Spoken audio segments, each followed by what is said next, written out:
What is up, fight fans?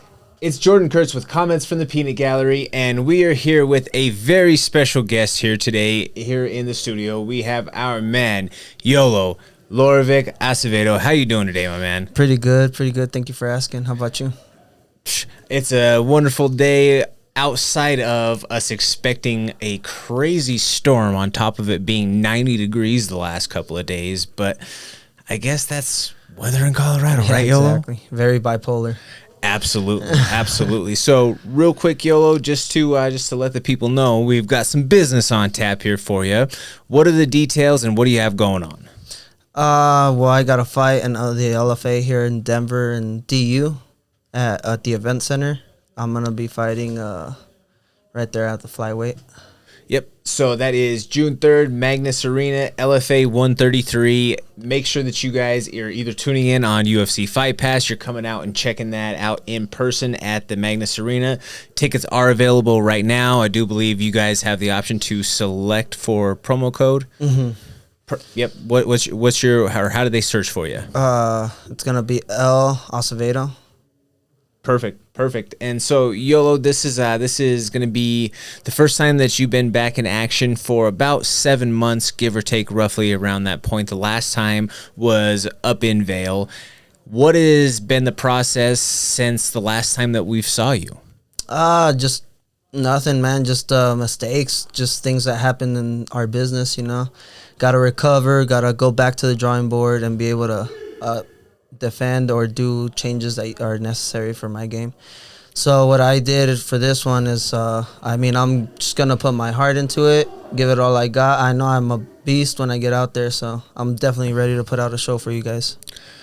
The last fight was no shortage of action. I mean, that was a relentless pace from start to finish. Obviously, the result didn't end up going your way, but in terms of the actual fight itself, I mean, you were on the brink of finding a finish a couple of times throughout that contest, and just like I say, the pace was so relentless to that fight. That was almost like, folks, if you did not see his fight with Josiah Reyes up there in Vail at LFA 116, then it was, if you imagine like that cartoon scene of a couple of people getting into a dust up and it's just like a dust cloud and you see an arm popping out here, a leg there. That's essentially what it was. Is that a fair assessment? That was just a blitzkrieg of a scramble. Yes, sir. I try to make those fights as exciting for you guys as for me, because it's exciting to be in there as well. I mean, I was fine that whole fight, man. He was doing a great job pushing the pace on me, caught me with a good elbow, got lucky, you know. But it's all right. Hopefully we run it back one day or another. Now, you guys are both on the same card. He's going to be on this card too as well. Does that play any sort of, like, impact or factor to you or anything? It makes me want to prove my point. So I'm going to come out hard, trying to take this guy out like how I was supposed to take him out. So, I mean, like I said, he got lucky, man. I can't wait till I run it back with him, hopefully one day. Prove it to everybody. No, definitely. I mean, that's something that I feel like it's all a part of the learning process, right? There's going to be situations where it doesn't always go your way, but are you able to take some learning lessons away from it and then use that to grow? Yes, because that's far from the end of your career. That loss, that learning lesson, that doesn't define you by any means. No, I'm ready. I'm ready to come back. I'm stronger, man. It feeds more fuel in my fire. So, I mean, it makes it, every time I lose, man, it's not like, I lost, you know. No, it's like, all right, bitch, now it's my turn to come back, you know. Come back harder, stronger, being able to finish guys' first round. Absolutely. It's kind of awesome right now to be a fight fan in Colorado because there's so many shows that are going on right now that You know, I mean, I'm sure it's also great for you in the training sense that, well, everybody else is in camp too, so we're all kind of pushing the pace and helping each other level up. You know, a couple of weeks ago, Brandon just comes out of being in a camp. Then you have Luis also in. Luis Grillet going to be on this camp coming up with you, or on the same card with you. There's the Colorado Combat Club card that's coming up in a couple of weeks. Fury just had a show. There's also the Battle MMA card that's coming up on I believe it's the day after the Colorado Combat Club show. So it is no shortage of action out there, fight fans. If you are looking to scratch the itch and get your fix of fisticuffs in a cage, make sure that you check out any of these shows. And these guys all have tickets available for purchase. They do get commission off of that, and that is a big deal for them at this stage of their career. So make sure that you go out there and you support them there. Now, Yolo, what is something that maybe that you could pinpoint without saying too much or peeling the curtain too far back? What is something that fans may come to expect to see from you once you step in the cage on June 3rd? Well, just vicious Llorrvic, man. I'm coming out there to take heads, man. I'm not playing around. It's him or me, man, at the end of the day, like Nate Diaz says, you know? Absolutely. And not just growth in the cage, you've experienced some pretty considerable growth in life as a whole over the course of the last, year and a half. Is that fair to say? Yes, sir. Is there anything that you care to, to share on the personal front with the people out there? Well, I mean, me and my wife are finally gonna get, she's in Mexico. I've been waiting for the visa to kick in so she can come over and enjoy my fights. Sadly, and for this one, she won't be there, but she's definitely going to be on the UFC Fight Pass, so she'll be watching it, saying my name, man. Hopefully we get that interview. We're just waiting for the interview. She got approved, so. That's awesome. And I'm working on getting Congratulations. Thank you, I appreciate it. And I'm also working on getting a condo. That's awesome, man. Yolo's growing up right in front of us here. So, Yolo, with your wife not being able to be here in person right now currently, and that's for pretty much all of your fights now at this stage since you guys have been together, right? Yeah. She hasn't been able to be here for any of them, right? No. How does that impact you or affect you, emotionally, psychologically, all of that she's not actually there? Yeah. No, but she really is. She's always trying. I talk to her when I get out of the gym, when I have time, because I work an overnight job as well at Walmart. And I'll call her when I get out of the gym, then I'm going to the house. I'll watch like half an hour movie with her. She'll be always telling me to keep my head up, motivating me to just keep pushing through. And then, so that's my job, man. As my wife, she's standing by me, so it's my turn to fucking put in my time.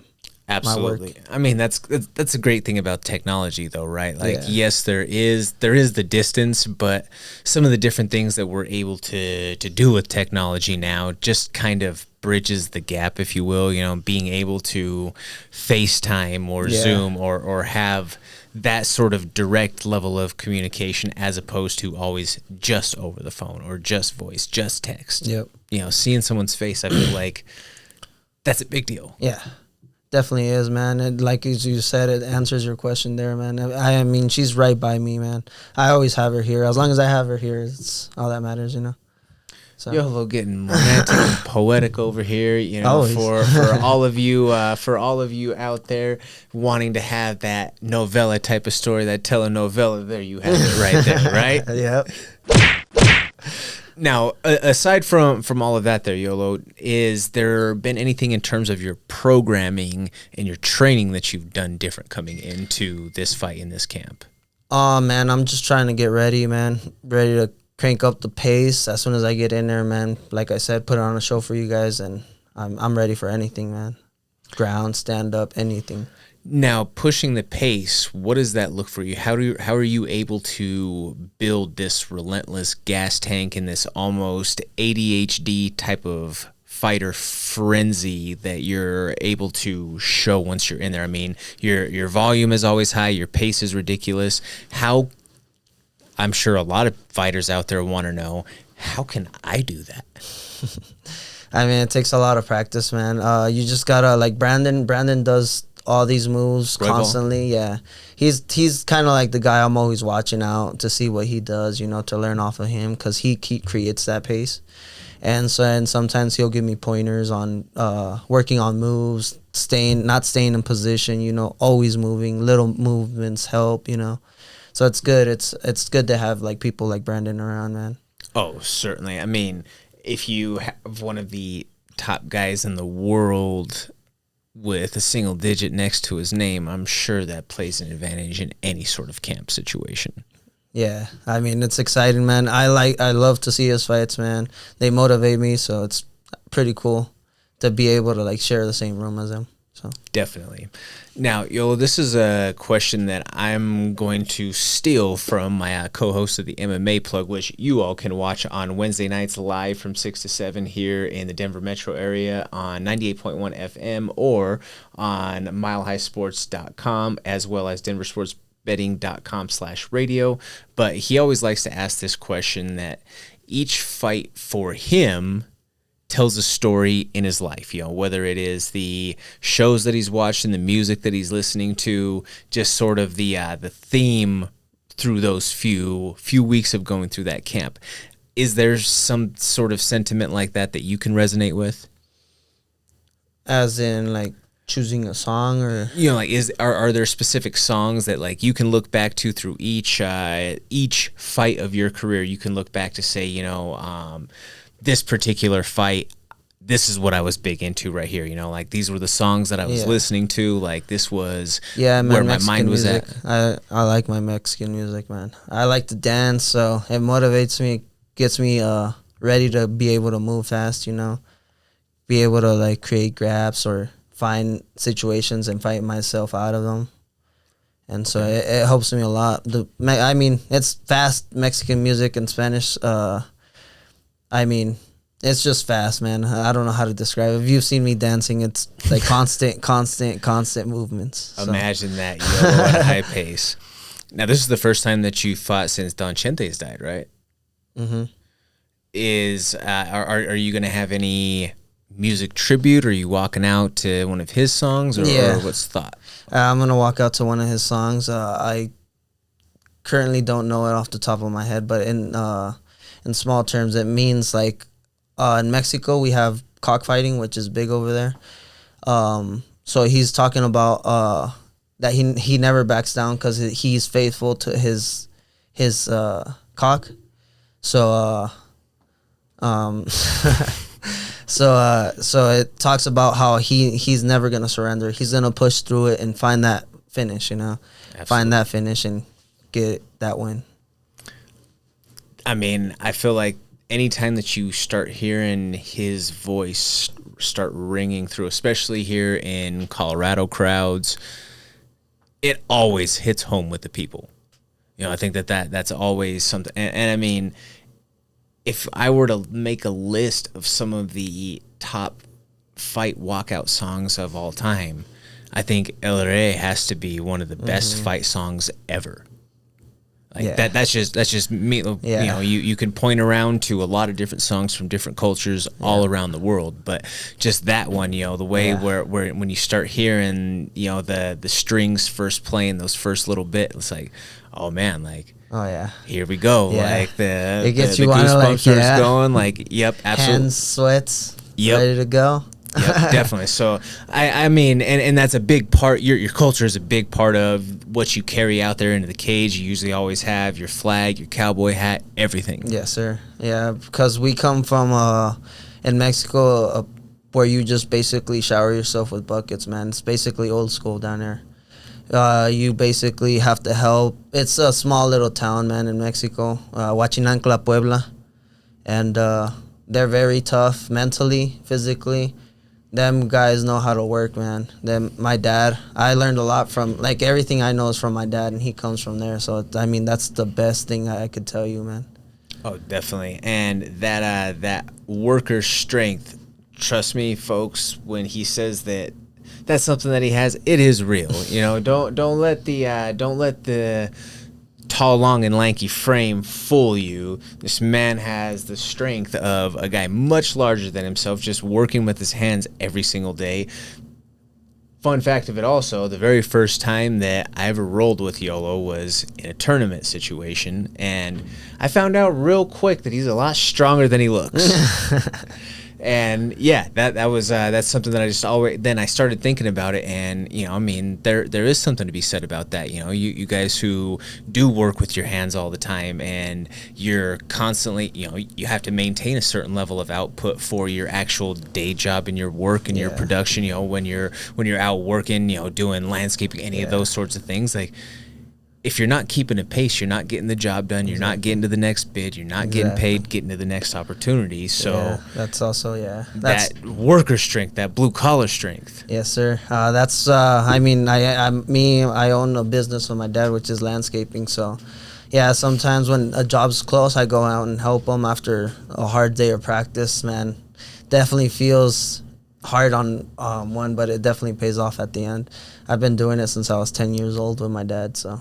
Oh, yeah, certainly. And I mean, you helping run a business also, that's helping you build tools for future success later in life after fighting, too. Yes, sir. Now, Yolo, as we start to kind of wrap and tie things up here, is there any sponsors, management, coaches, teammates, training partners, anybody that we might not have touched on that you want to give a shout out and recognition to? Yeah, shout out to IM Workers in Mexico. They've helped me, support me when I was out there.